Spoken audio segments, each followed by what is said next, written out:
राजस्थान 84 विधानसभा के 2 बार के विधायक और बांसवाड़ा डूंगरपुर के वर्तमान सांसद राजकुमार राउत अपने छत्तीसगढ़ दौरे के दौरान आदिवासी बाहुल्य क्षेत्र बैहर में रुके, जहां उन्होंने अपना अमूल्य समय यहां की जनता को दिया। राजकुमार राउत एक युवा सांसद हैं जो भील जनजाति से ताल्लुक रखते हैं। वह भारत आदिवासी पार्टी के संस्थापक भी हैं। छत्तीसगढ़ दौरे के दौरान वह बैहर में रुके, जहां तमाम आदिवासी संगठन के अध्यक्ष, उपाध्यक्ष और कार्यकर्ताओं से उन्होंने भेंट की। यहाँ के लोगों ने उनका तहे दिल से स्वागत किया।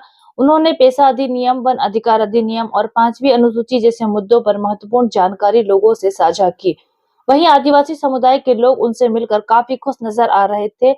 उनकी विचारधारा, भाषा शैली और उनकी राजनीतिक बातों से ये लोग काफी प्रभावित हुए।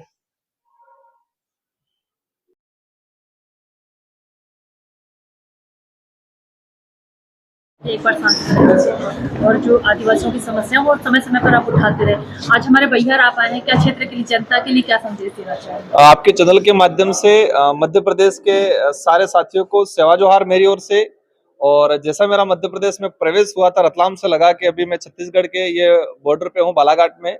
और जिस तरह से यहाँ पर हमारे गोंड समुदाय, साथ ही भील समुदाय, अन्य समस्त समुदाय के लोगों ने दिल से स्वागत किया, उसके लिए मैं पुनः उनको धन्यवाद देना चाहूंगा। और साथ ही मेरे 84 विधानसभा क्षेत्र की जनता और बांसवाड़ा डूंगरपुर संसदीय क्षेत्र की जनता को धन्यवाद देना चाहूंगा, जिन्होंने मुझे 2 बार विधायक बनाया और सांसद बनाया। और आज पूरे देश के आदिवासी और साथ ही अन्य समुदाय के नेतृत्व और आम जनता की जो समस्या है उसका प्रतिनिधित्व करने का जो अवसर मिला है मुझे लोकसभा में, उसकी मेन जो श्रेय लेते हैं 84 और बांसवाड़ा डूंगरपुर की जनता।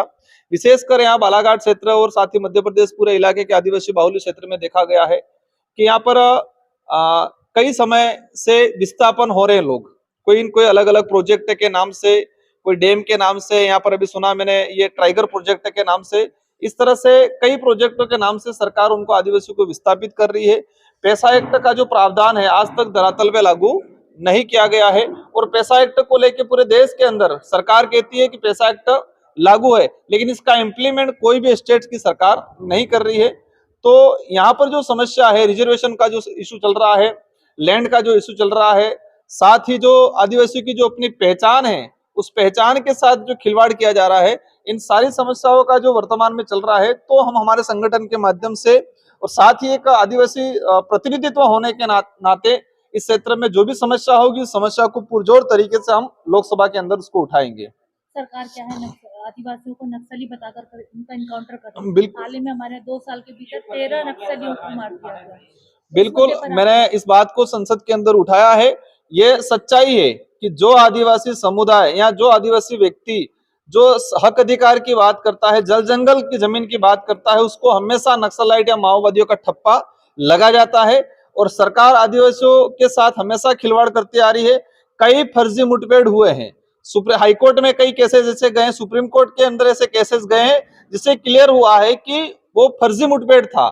जब भी सरकार पता नहीं किस तरह से चीना, वो कहते 56 इंच का सीना हमारा ये कर देंगे, वो कर दिया, ये कर दिया, लेकिन आदिवासियों की बात आती है हमेशा आदिवासियों को नक्सलियों के नाम से दबाना, शोषण करने की इनकी नीति है।